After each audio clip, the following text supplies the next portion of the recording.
I went to the seminary in southern Indiana, which meant that on weekends, when I was able to, I would drive back to St. Louis since I was from St. Louis. And once I got the freeway between St. Louis and Louisville completed, it only took about 3.5 hours or so to go from southern Indiana to St. Louis. And I can remember on several occasions, it was frustrating for me because when I would come home, my parents, especially my mother, always wanted me to visit the relatives, right? Well, to be honest with you, well, you know how it works, right? Sometimes there are relatives that you enjoy being with, and sometimes that it's just a real pain in the neck. But what was the pain in the neck for me was that they always had to have food.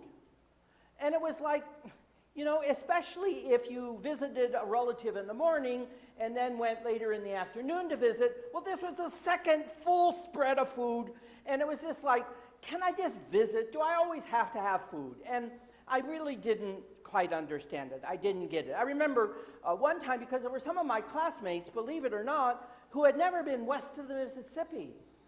And I thought, what?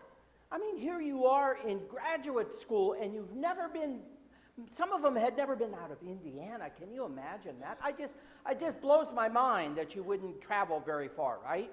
So I would take a few of them to St. Louis with me, which meant now they could count that they had been across the Mississippi.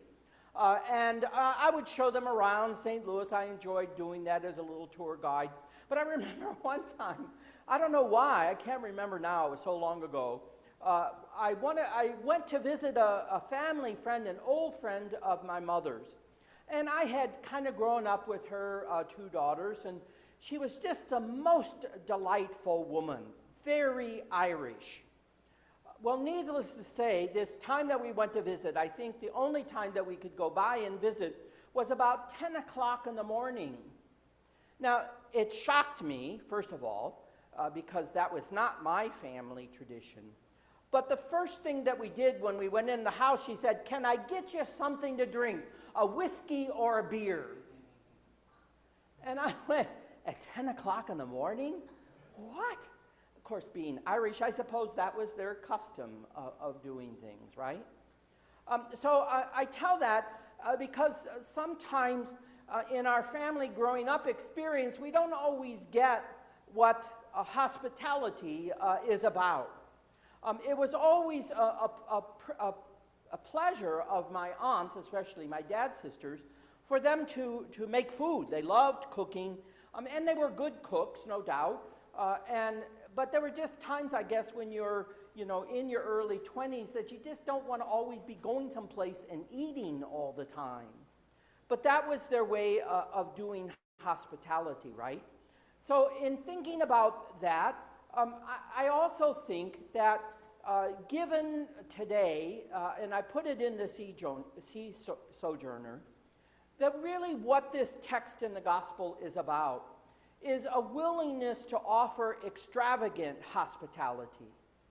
Now, I guess there's hospitality of sorts, and then there's extravagant hospitality. I went to a Benedictine seminary, and the Benedictines have a motto that whoever comes and knocks on the door of the monastery, that the door is to be opened for them, and the stranger is to be welcomed, no matter what, because they believe that stranger could be Jesus himself visiting. And so if you turned a stranger away, you could be turning Jesus away. Now imagine, this was a principle of the Benedictine community from the 6th century. So you can imagine in, 600, 700, 800, all the way through to almost the modern times, that, if somebody comes and knocks on your door, how willing, especially, let's say, in the time of all the kinds of craziness that was going on in the Middle Ages, that person knocking at the door could be somebody who wants to, ravage and pillage your monastery like the Vikings did. But that was their principle. And so today, if you would go to a Benedictine monastery and knock on the door, they will open it, I presume, and have a room for you and welcome you to their table, and that's just how they do it. When I did the Camino in northern Spain,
extravagantly.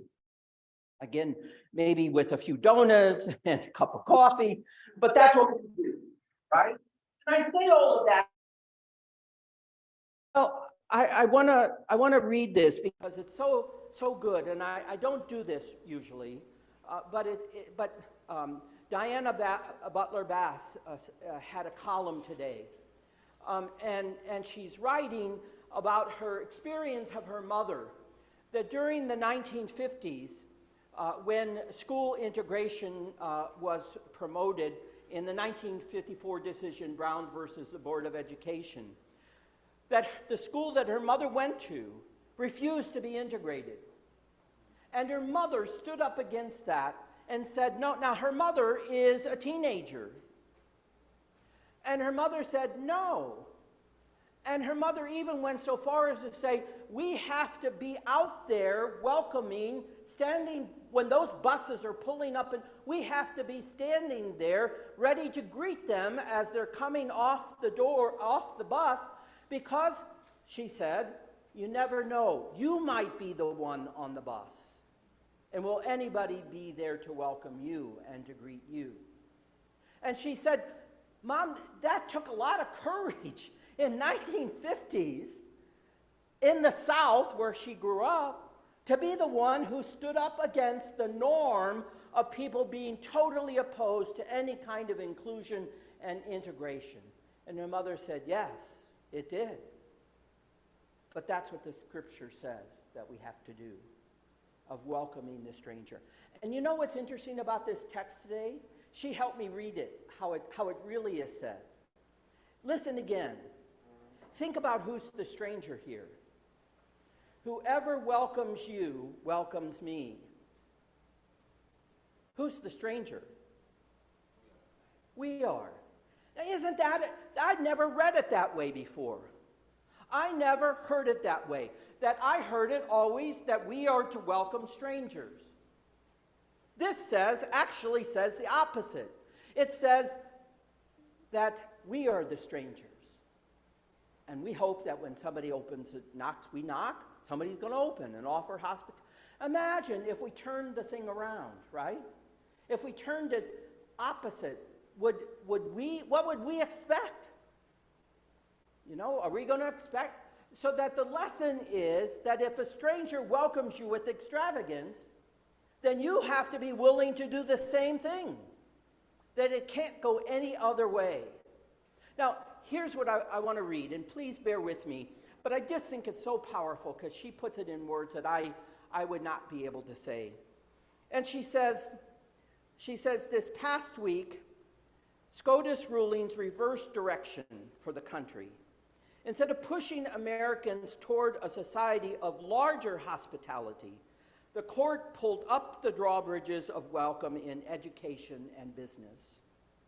Their decisions against affirmative action and LGBTQ rights circumscribed the spheres in which some people can participate in and benefit from the rights of citizenship.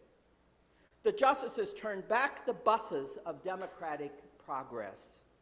In effect, they gave a few permission to exclude others, allowing those with power to deny certain people dignity and welcome. They took their weight off of legal scales of inclusion. And she goes on to say this: how do we treat those who find themselves the legal targets of rejection and exclusion? Right now, the question isn't about meeting the bus. Rather, how can we turn the bus back around? When the law fails to welcome and include, the practice of hospitality falls back to those who envision a truly accepting society. When the law does this, it falls back upon us, the church. A community where all are welcome and all are fed, a place of reciprocal generosity, humbled by the tender knowledge that at any moment we might be either host or guest. The New Testament is clear. When Caesar's law rules against hospitality to strangers, God's people inveigh against such laws. We welcome everybody. We respect the dignity of every person. If you turn people away, you are turning Jesus Christ himself away. She goes on to say, choose well and wisely. Your children are watching. Many people are angry and afraid. Every heart and table must be open. As our laws restrict and rescind, our greatest witness and activism is nothing less than the extravagant welcome of God. We make a political statement every time that we say this table is open. what we believe is that the reign of God invites us to make sure that the world around us will reflect that inclusion. And so it might be incumbent upon us now not to be silent in the face of these actions, but rather to make sure that people know that this place is a safe place. This place is open. This table is open with extravagant welcome. Come and be fed. Come and be supported. Come and find your dignity respected. This is the invitation of this scripture today.